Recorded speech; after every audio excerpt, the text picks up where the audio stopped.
So you're looking at it right now, Three Hungry Guys, and this is not your average food show. Reading reviews online could be one-sided and kind of limiting, but visually seeing the restaurant, learning the story behind it, and the people who make it special is something that the folks at Three Hungry Guys are really passionate about. It goes beyond food, however. It's showcasing the entire dining out experience and the people who enjoy it as well. And so they all hope that this inspires everyone to get out and try something new. Our speaker tonight is Thu Do, the creative producer and host behind Three Hungry Guys. She makes sure the show runs from pre-production to when it goes live on YouTube. She researches the restaurants, reaches out to coordinate shoots, hires staff, and does the back-end SEO. In today's talk, or tonight's talk, she'll give you some insight on how much work goes into a typical episode on YouTube and answer any questions you might have. Food, travel, and video are all things that Thu is passionate about, and she can't wait to chat about it. So please take it away. Hi guys. Okay, so to give you a little background on Three Hungry Guys, Mike Villapoto, this is like his he's like super passionate about food, and he wanted to bring back the element of discovery. So going out to eat should be fun. You should try different things. And a lot of times when you like read reviews on Yelp or TripAdvisors when you're traveling, it's kind of like one-sided and you don't get like the whole experience. So his goal was to do video content, because through video you can see the restaurant, you can meet the people, you can look at real people who are eating the food, see the food, and hopefully through that inspires you to get out and move. And he brought me on, so I'm Los Angeles based, and this food show is in Chapel Hill. And my role was to produce, so literally it's his idea, but I make sure everything, works. So I hire all the camera guy, the editor, and then I make sure I go out and I look for restaurants. So how we would look for a restaurant is I would just research, and then we would go eat there twice. So one time just to go through, see how the service is, see how the people are, see how the food is. And then if the food is good, we'll go back a second time just to make sure everything's like really good. And I would reach out to the owners and our show. And when we were first doing it, it was hard because a lot of people have never heard of the show before.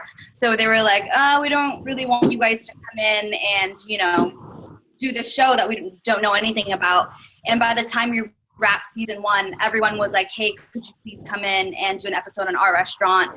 So it's kind of like been a really crazy roller coaster, because when we first started out, it was really hard. No one really knew what we were doing. And Mike is like funding this like through himself.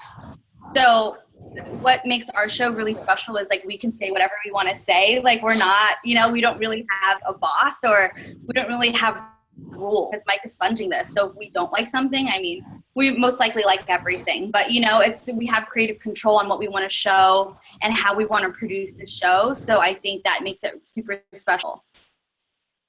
So I'm open to any questions if you guys have any.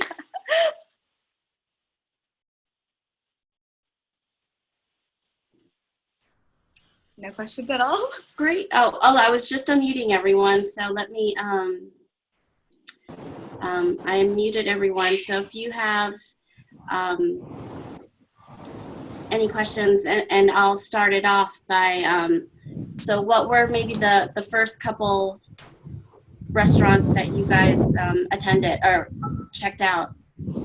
So we went to Calavera, and they have a couple locations, one in Carborough and one in Raleigh, and they do empanadas, and they have a tequila bar, which is really, really good.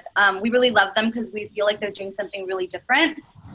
In the Triangle area, they're just providing just the coolest mix of cocktails and food, and it's really quick and really easy, and their decor is amazing. So that was kind of like one of our first episodes. And then we also went to Serena's. That was really fun. The food there is just like out of this world, and it's family owned. And Giuseppe got the recipes from his grandma and his parents, and we love that because we feel like there's nothing else like Serena's in the Triangle area as well. I have one question. This is Rich. I'm Sure. wondering, the three hungry guys themselves, do they have any experience in the restaurant business, or what are their backgrounds, and do they just do it seriously for the love of food and trying different things and sharing that? Is that Yes. So Mike actually comes from the food world. He is the owner of Amante Pizza, and there's like 5 Amante locations, and then he franchises 2. And then most of the time, our third guest would be like a food expert or someone that owns a restaurant. And then for me, first season, I was the other host. And I'm just like a proclaimed foodie and blogger, and that's my expertise. But I think second season, Brighton is the host, but Mike always wants to bring in an expert. okay? Thank you. You're welcome. And two, do you hire freelance photographers and editors and all that, or do you have the equipment and have someone on staff? So I only do all the hiring. We were casting for a host last season, but we found Brighton, who also does our social media. But I try to hire people at the same time. So every time we're shooting an episode, someone's editing another episode, so we always have content flowing, and it just works better so one person doesn't feel overwhelmed. But most of the time we have 2 shooters on hand, and the people who do shoot our episodes also edit. So they do both things. And how do you fund, how is and do you call it a show, Three Hungry Guys, the show, or, and how do you fund it? So we call it a food web series because it only lives on YouTube.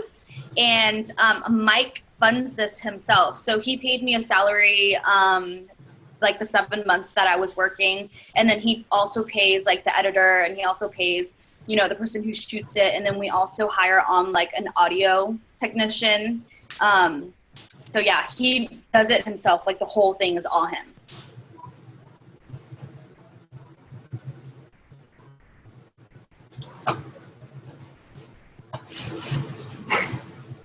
And what does he see as the future? Where are you going, and how, and all that?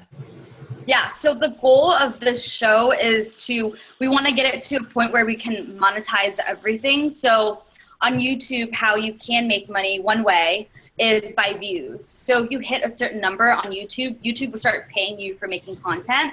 So that's one way you can do revenue. A second way that you can do revenue through YouTube videos is sponsorship. So if you get your YouTube to a certain, number again, restaurants will actually pay you to come in to film an episode. So, like bigger chain restaurants would be like, hey, we'll give you $3,000 if you do an episode on us. So he wants to get the show to a point where YouTube will be paying him a monthly number, and then also for other brands to reach out to him and be like, hey, we want to sponsor your video.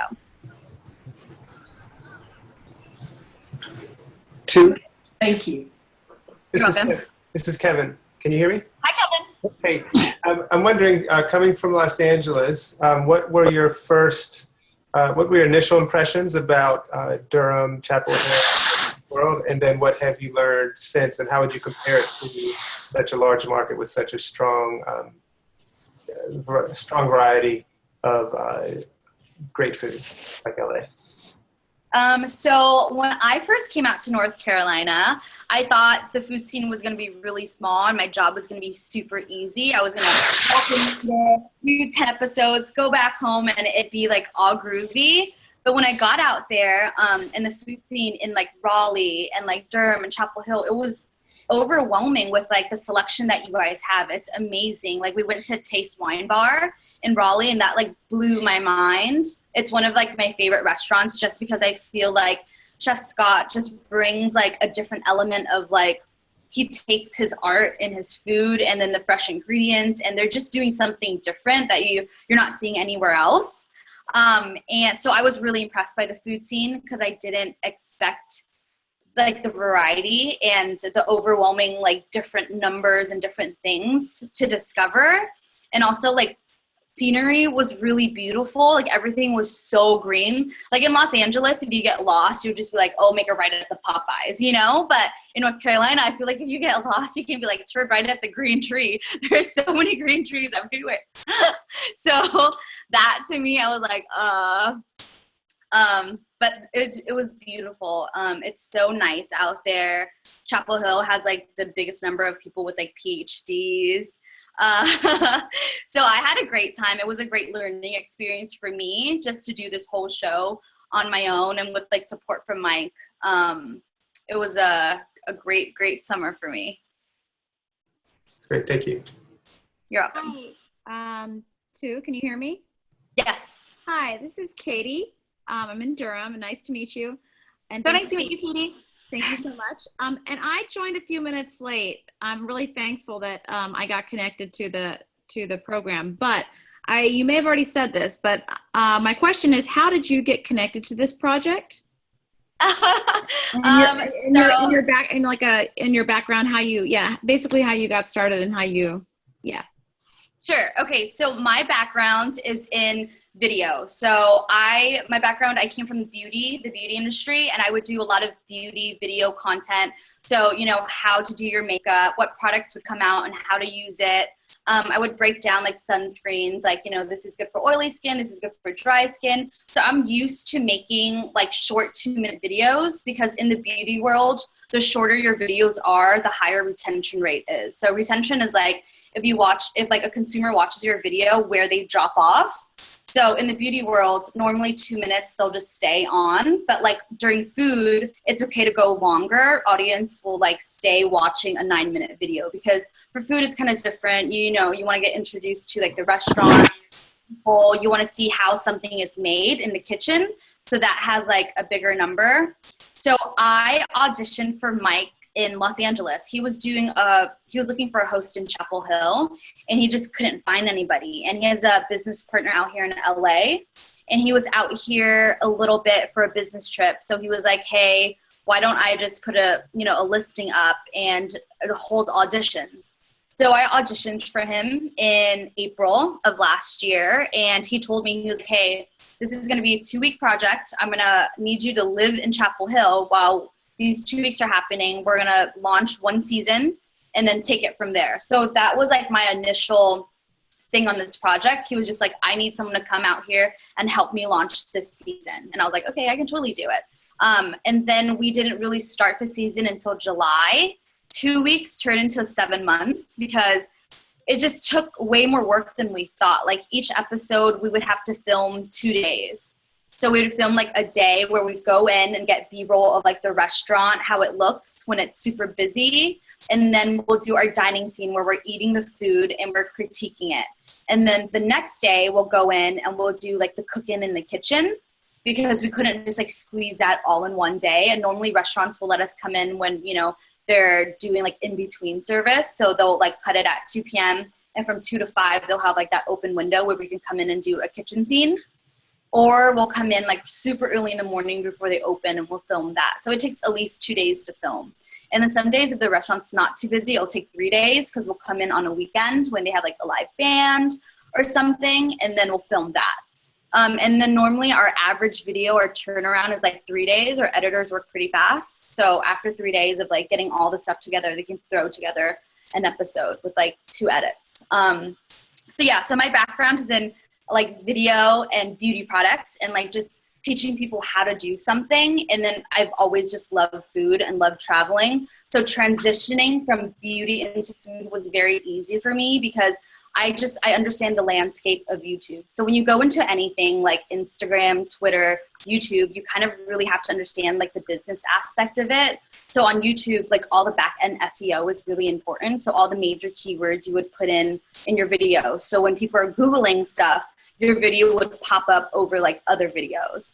And then like writing your copy is really important. We do Google keywords where we'll type in certain keywords like best pizza in Raleigh. And then through that, I'll like spit out a bunch of words for you so you can like pick what's popular. So let's say I type in like best pizza in Raleigh, and it'll give me all these like different, keywords. And then I'll say like this keyword is searched like medium times and it has 10,000 searches. So you'll pick something with like a smaller number. You don't want something too high where it's like oversaturated.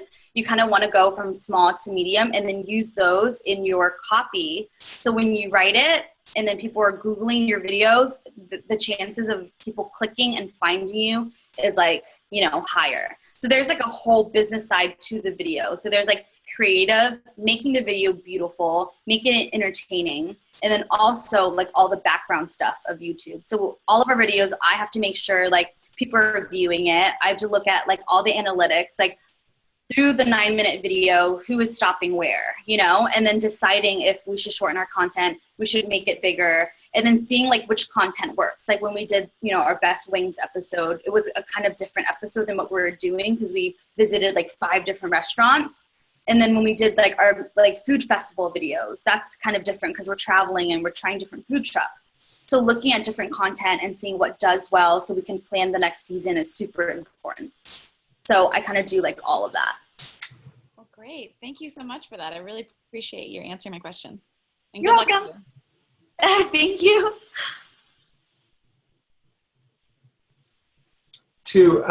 This is Kevin again. So what sorts of goals do you have since you hoped it would happen in 2 weeks that you'd be able to launch it? You've kind of recalibrated and have been able to launch several episodes. What do you consider a season? And how many seasons do you think you might have to go through before you hit maybe a threshold? Like what threshold are you trying to, at what point will you say, okay, at least we take a deep, heavy breath and say, we made it to our first landmark as far as YouTube views or subscribers or something like that? So all of our videos do pretty well. We kind of average like 6,000, 7,000 views. My goal for 3 Hungry Guys would I want us to hit at least 20,000 because I think from there, Mike can like start making more money from this, because right now he's not making anything, and this is just like a private, like a personal private project for him. He just loves food and he wants to share it, and it's all out of pocket for him. So for me, I think now a lot of restaurants are like inviting him to come in. And a lot of people are like, you know, saying, hey, Mike, can you please come and film an episode with us? I think like for me, when like people reach out to us via email or like on social media, when they're like, thank you so much for that video. Like I went and tried, you know, that food, like that is rewarding to me. I just want viewers to watch this and really go out and try different foods. And then, you know, like revenue and like, of course, making money is important, but like Mike and I get so happy when we get emails from viewers. Like that to us is like everything. And then each season, we have about like 21 episodes per season. That would be like a successful season to us. And I think right now by the end of 2nd season, so he's on his like 4th episode of season 2. I think by the end of 2nd season, he's going to get to where he wants to be, which is the point where YouTube would start paying him for views. I hope that answers your question, Kevin. Yes, it does. I muted myself. Sorry about that. Yay. Okay.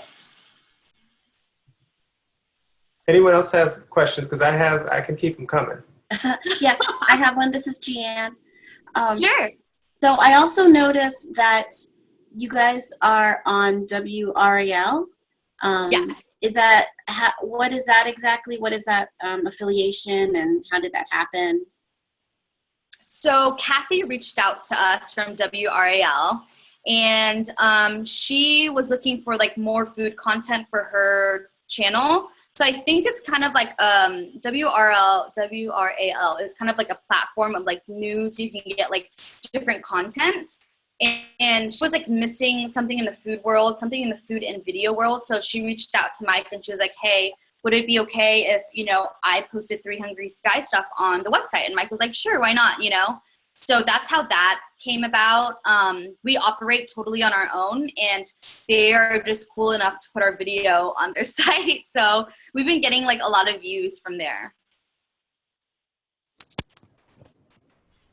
That's very cool. Yeah, I see it on, you know, WRAL is the news, one of the news stations here in Central North Carolina. So it's, and then they also have like a segment for things that are around the area, things to do besides, you know, just the news, watching the news. So it was cool to see you guys, you know, also linked on there. Yeah, Mike was really excited about that. I think they go to like a foodie event and like he was just like, we made it. Two, it's Joe Reardon. I was wondering, can anybody hear me? Yes. Oh, great. I was wondering, has anybody with the program thought about doing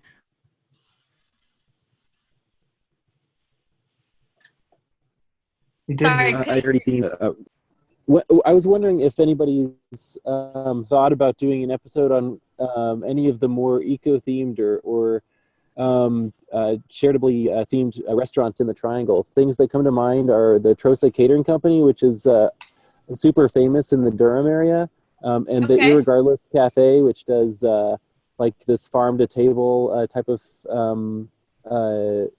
community agriculture in Raleigh. Mm-hmm. We would love to. We're totally open to all of that. It's really hard because they're missing me right now since I'm back in Los Angeles. So I would totally send off your recommendations to Brighton and Mike and see what we can do. Yeah, I think it'd be a really interesting, diverse perspective to have on the program. Definitely. Thank you for those. Two, this is Kevin again. I'll try to go every other question and give everyone else a chance. So, we have a place in Durham. Have you done Dame's Chicken and Waffles? No, we haven't, but I have been to Dave's Chicken and Waffles. So I'm wondering if you might consider kind of a benevolent trolling. Maybe you can do a comparison with Roscoe's Chicken and Waffles up in LA, and then maybe you can get some people outside out of the water. Yeah, get some people outside of Durham to pay attention to the Durham food scene by kind of tagging along with a brand name that's more known nationally or possibly internationally. I think Roscoe might be famous even in Siberia. I'm not quite sure. No way. Roscoe's is closing down, right? What? Yeah, they're closing down. They were trying to save it for so long, but the whole operation is shutting down soon. Whoa. So maybe you can point them all to Durham. You can say you need to come to Durham to get your chicken and waffles.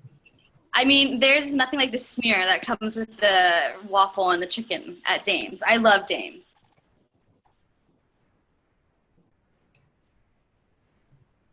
It's great. Anyone else have any questions?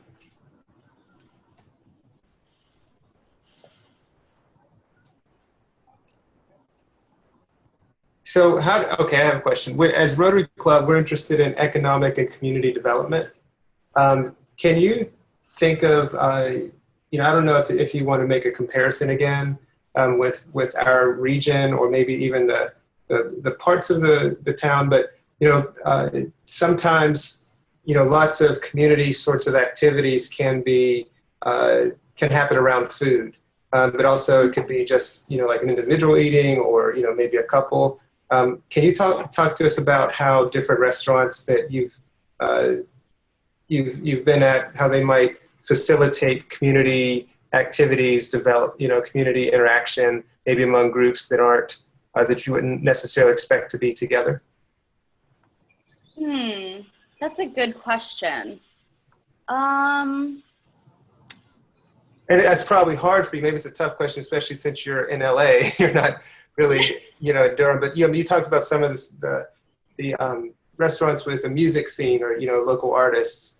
Do you have any ideas about maybe what makes those venues successful? Do you ever see musicians come in and they have a tough time, or they have a really great time? The audience really engages with the musician.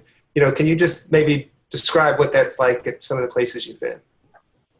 I feel like for us, when we get to share like a restaurant story and like the owner's story, it kind of brings a community aspect because you kind of know like how hard it was for them to, have this dream and then to go for it, because it's really hard to like open up a restaurant and like to run and like back of the house, in front of the house, and like have people come in all the time for dinner service or lunch service. So a part of our job is to like get to tell their story and, you know, like the restaurant G2B, which is closing soon, which is really sad. But we really love them because all their food came from like their garden that they had. And Kipos, which is a Greek restaurant in Chapel Hill, all of their produce comes from the garden too, you know? So does that answer your question? Yeah, that's great. Does anyone on the call have any restaurants they want to suggest to Thu that she would consider? Maybe we can give her some ideas of places that might already be on her list, but, you know, some of your favorite restaurants. I'm writing it all down, you guys.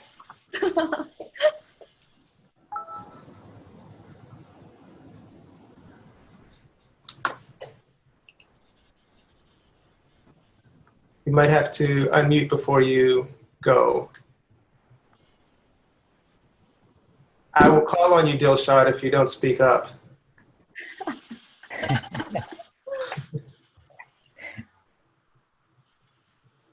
Dr. Dilshad, you've been here for a little while. Yes. I'm hearing you. Do you have any restaurants you would suggest? Well, I mean, Kipos, she mentioned Kipos. Kipos is great. And yeah, I think there is, Mediterranean or Middle Eastern restaurants here, some which I try from time to time. Bosphorus in Kerry, they are very good. Prices are great. We have City in Raleigh. Indian restaurants, we have Mint on Franklin Street. We have Spice and Curry it's in Epix, I think. And yeah, I think these are the best as I remember. And Thu, I'm going to suggest that you invite Dilshad on one of these so he can speak whatever language anyone in the whole building knows. I would love it. I would pretty love much it. every language known to man. Sure. You've been put on the spot. We're definitely going to call you. Sure, definitely. Anytime.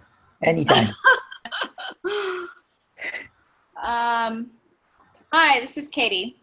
Hi, Katie.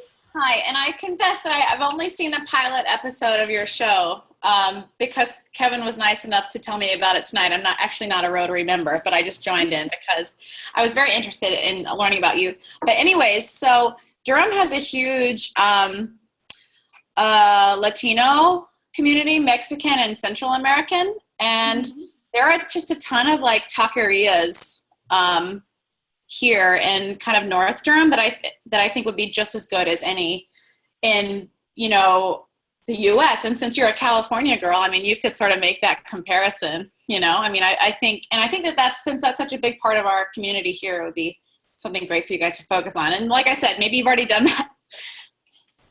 No, I would love to find like a really good taco truck or some like elote, you know, best burrito. Definitely. Would you like recommend any to me? I would love to like pass it on so like Mike could check it out. I'm gonna go off.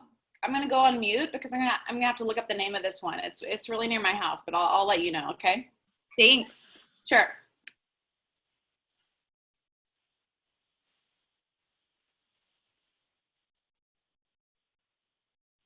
Lynn Jackson, I'm wondering if you have any technical questions or production questions.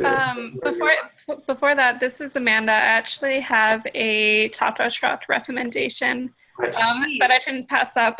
There's I'm pretty sure it's called City Bus Taqueria, and it's on the corner of, I think it's when Franklin turns into Carborough, and it's this long blue bus, and you can't miss it. And it's really cheap too and really good. You can get 3 tacos for $5. So, yeah. Do you get the horchata too? Yes. It's very good. Thanks, Amanda. Hi, this is Leanne. Can you hear me? Hi, Leanne. Yes. Hi. One of my favorites is Mateo. Oh, I love Have Mateo. you heard of Mateo? Yes. Yeah, okay, good. I figured. And then you've been to the Pit? Yes, been to the pit. We've been trying to get Mateo to film with us, but they've just been like not interested for so long. Oh. I love Mateo. Okay. And Pizzeria Toro. I'm a big Ooh. Durham foodie, so that's also outstanding, I think. What is it called? Pizza? And that's right across. Pizzeria Toro. It's right across from, a little bit across from Mateo. Okay. Right there in the 5 Points. Got it. And there's so many more, and why can't I think of any right now besides those? But yeah, but anyway, those are a few great, I think, great ones. Okay, got it. Okay. One of the taco places I was thinking about was La Vaquita. Ooh. And it's a shack. And there's 2 in Durham, but the one I'm thinking of has a huge cow on top of the roof, which is great for your visuals. But yeah, so it's called La Vaquita. La Vaquita, got it. And it's in Durham with the big cow on the top. Yes. Got it.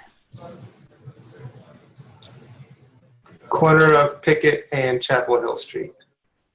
Quarter of Pickett and Chapel Hill. Mm-hmm. That's where La Vaquita is. Oh, there's 2. One in Durham and one in Chapel Hill? No, I'm sorry. The street, the intersection of Chapel Hill Okay, Road got it. and Pickett Road.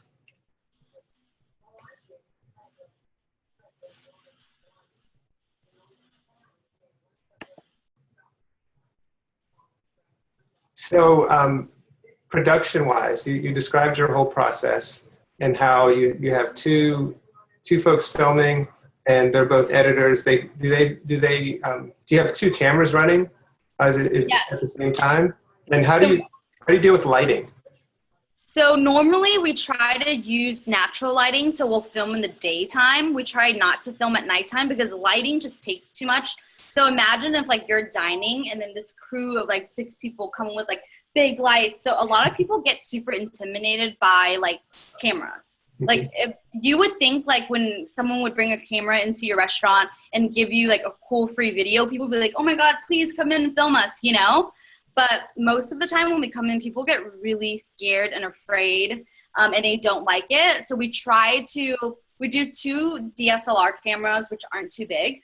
And then we do a person with like a sound guy. And then it'll be like 3 guys. So it'll be like a team of 6 at all times. And we try not to use lights only when we're shooting like really late at night, but like lights get in the way because of all the plugs and then all the servers carry the food. So it kind of gets dangerous. So we try to like simplify all of our shoots. And when you were developing the concept, what food shows or movies or what were your influences when you developed your your story, your Bible that you go by for your episodes? Or you're still developing that, is what you're saying, is you're still experimenting with what's going to be the right formula, correct? Yeah, so Mike's dream is like to be like Triple D, like dives, drive-ins, and diners. He like loves that format, so he kind of wanted to do something like that. And for me, I just wanted everything to be like visually appealing, like super fun, different shots. So it's just not like us eating at the table for 7 minutes, It's like us eating, but then it's like cuts to other scenes of like the chef cooking in the back and like shots of the restaurant in the front. Like I just want you to watch an episode and just be entertained instead of just us like talking about food and having it be like super like flat and boring. So I kind of like take Mike's idea and I kind of make it fun because he's not like very like techie in video. He just like has this idea. So then I try to help him like, filter it out, make it fun. So through video, people can like get what he's trying to express. Yes. Very good.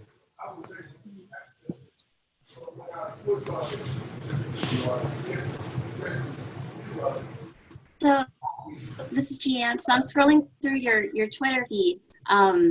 So what is happening this weekend? Is that something you can share? No. Definitely not. We're just super lucky and we have so many awesome vlogger friends and food critics who we kind of like have some of them lined up. And it's going to be really fun.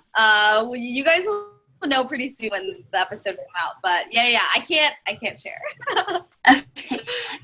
And actually, that reminds me that I forgot to mention something earlier today, which hopefully, maybe if you don't mind, I can share right now. But and maybe this is something that you guys are interested in, is that there's the Peak City Pig Fest in Apex next weekend, June 17, 18. They have a huge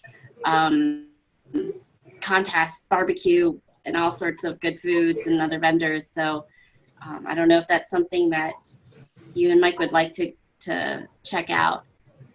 So, Oh, I'm like totally writing this down. This is like, yeah. So the Apex Sunrise Rotary Club runs this event. They've been doing this for the past 5 years, and it's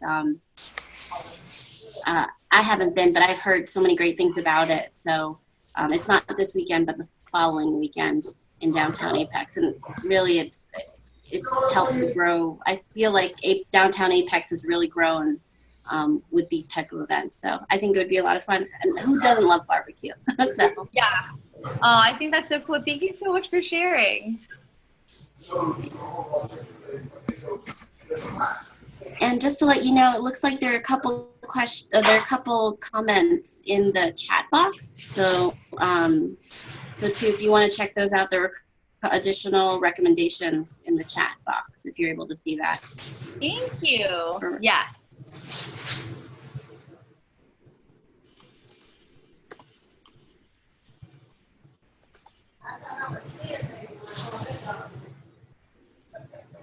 Glenn Jackson, you're not off the hook. I'll give you another few minutes to ask a good question.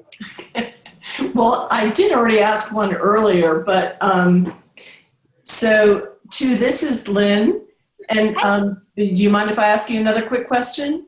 Sure. So, and I think you may have already answered this sort of, but so do you don't have a particular script that you follow? Do you just kind of wing it when you go and figure out as you're going along what questions you're going to ask, and then in the editing process just figure out what it's going to look like and sound like and everything else? Yes, exactly. Normally, like, I would put together like important things that I want to talk about, or like things that we can't miss. Because before we shoot an episode, we sit down with the owner and we put out like what our goals are, and then we want to ask the owner what their goals are, and then we meet halfway. So then, everyone's story, everyone's message gets across in the final end product. And then I'll do like a soft outline, so we don't miss certain key points, but most of it is just unscripted and like off the cuff. We want it to be natural. We want what we have to say to be like very genuine of that's happening at the moment. So we really don't have a script, but then like when we shot the Honeysuckle Tea House and then the Gray Squirrel Coffee, I made sure that like there are certain things I wanted to focus on. So I had like my checklist, but other than that, like everything else, like what the owners have to say, what Mike and I have to say kind of just happens at that moment. Okay, great. Thank you. You're welcome. Shanika, can you tell us about the BU, or are you unable to speak from where you are? Yes, I can speak, but you might hear birds in the background, so forgive me on that. All good. We love birds. But no, but I don't venture out to Durham too much. I live in Cary, but I don't know if you have heard or visited BU Cafe downtown Durham. I think it's near Dames. Mateo? Yeah. I totally have. Okay. Yeah, I love the atmosphere there because it's kind of like the dark jazz club, but great food, small plates, and also it's like a coffee shop and also a bar as well. So it's definitely a great combination of different parts of the restaurant industry into one place. Yeah, and I love like who has like live jazz music. It's so cool. So I thought that would be a great suggestion. Definitely.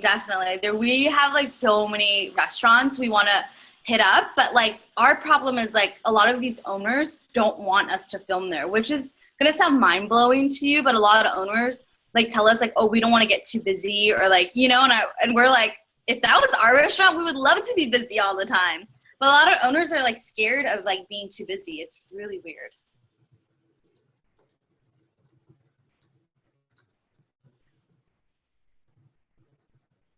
That's a really good point. You know, getting a lot of business because of your video. I feel like, you know, when there's those like living social or Groupon deals, you know, people need to make sure that they have the capacity to accept all the new business that's coming in. So that's, you know, while it's good business to know what your limitations are. Hopefully, you know, more people will say yes to you guys so we can watch the videos. And on the screen, I'm sharing, I saw Chris asked about Rise. So they're some of the donuts. I love Rise. Me too. I love Rise so much. I'm a simple person, I guess. Wait, Chris, what do you get there? What's like your favorite item? Well, today I had 2 meatloaf biscuits. Ooh. So that was good. The creme brulee donut is amazing. It's to die for. The chorizo biscuit is heavenly. I'm a big fan. Me too. Me too.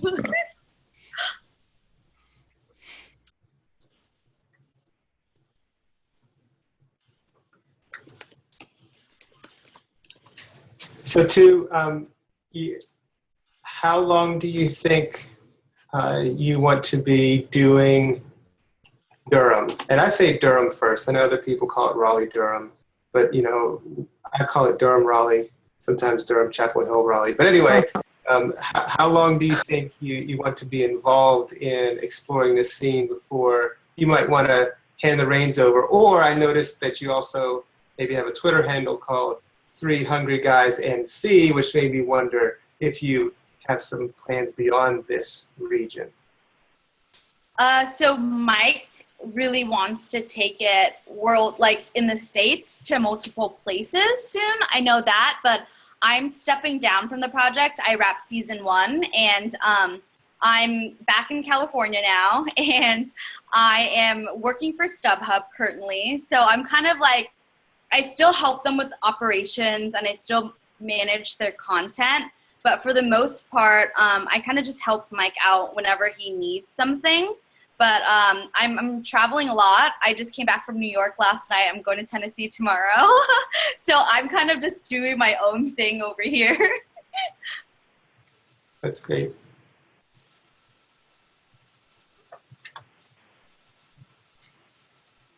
We probably have time for one more question if there's some bold Rotarian or visitor who has not spoken. Don't be shy, you guys. Don't be shy. The famous Dr. Joe Reardon is always ready with a question. He's been just being kind. I know. I have a question. Go for it. This is Leanne. I have a question. Well, so what if you are filming and something really bad happens, like you see a cockroach or a rat, or in restaurants are, you know, it's tough. And so would you hide that? How much protection do you offer them? Because you were saying you guys are really honest about it, but that would make them afraid, I would think, that, or if someone who's working there made a mistake, didn't have gloves on, just even simple things that do happen, obviously, in restaurants sometimes. Mm-hmm. Most of the time when we're there filming, everyone's like on their best behavior, you know? I feel like the restaurants clean up a little more and everyone is just, we've never like ran into a problem. Like say someone like a couple owners are kind of camera shy and it'll take them a couple takes to say something. And of course, like we'll use the best version. So like they'll look their best on camera, but like we don't really bump into anything like to health, you know, that will put anybody's health and jeopardize anybody's health. But normally like the restaurant, they like clean up really nice and like the staff is really good to us and we kind of just like roll through our day really easily. Mm-hmm. Okay, thank you. You're welcome.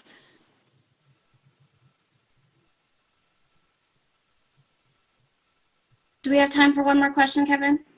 Yes. Okay, so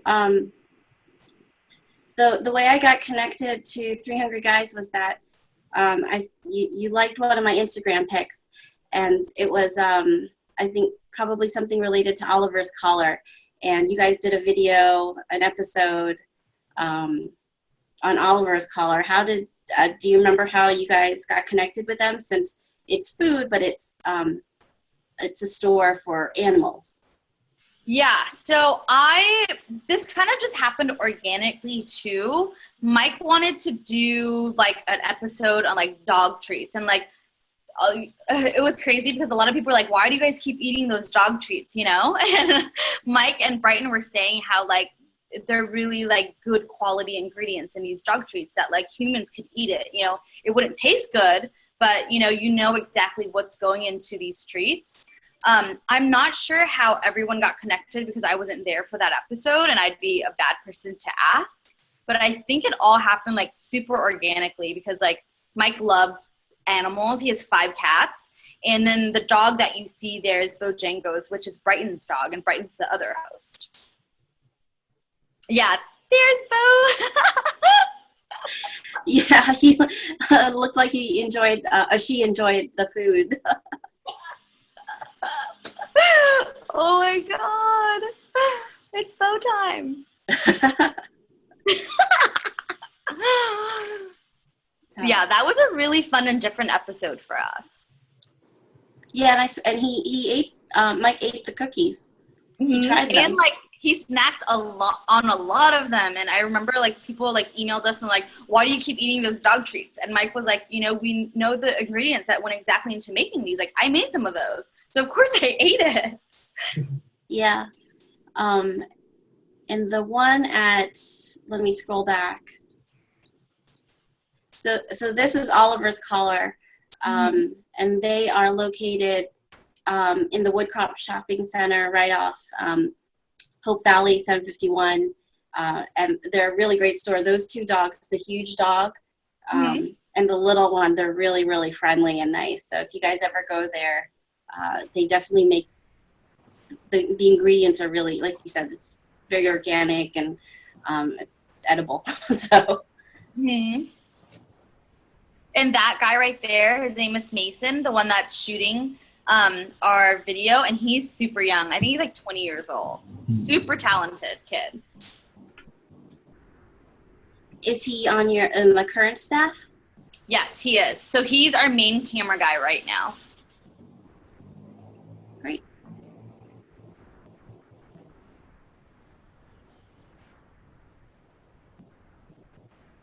So I think, Jan? Go ahead, Kevin. I was just going to say, I think that we want to thank you for coming in tonight to interwebs and enlightening us to the story behind 3 Hungry Guys, where it's going, where it's been, and how you're bringing some good publicity to things that are good things that are happening in Durham and Raleigh and Chapel Hill. So thank you again so much for all your work, for coming out all the way from the left coast. Big day today, big primary, which we don't talk about in Rotary because we're not political. Oh, where's my sticker? Right here. Voted. Good job. Yay. Yay. Well, thank you for voting. That's definitely legal in Rotary. So I'm going to turn it back over to Gian. I think she might have one more thing we need to do. Yes. So to close out our meeting, I've asked Joe if he could lead us in the 4-way test. The 4-way test. Of the things we think, say, or do, first, is it the truth? Second, is it fair to all concerned? Third, will it build goodwill and better friendships? And fourth, will it be beneficial to all concerned? Thanks, Dr. Joe. Thank you so much for coming in tonight. Thank you so much, you guys, for having me. Your questions were amazing, and thank you for all the food recommendations. And at any time, if you guys want to share it, you guys know my email. It's 2@3hungryguys. I would love to hear it. It is so helpful to know all these like secret little spots that you guys love. Thank you. Thank you so much. Thank you. Thanks. Thank you. Bye. Have a Good great night, all. Bye. Thanks. Bye-bye.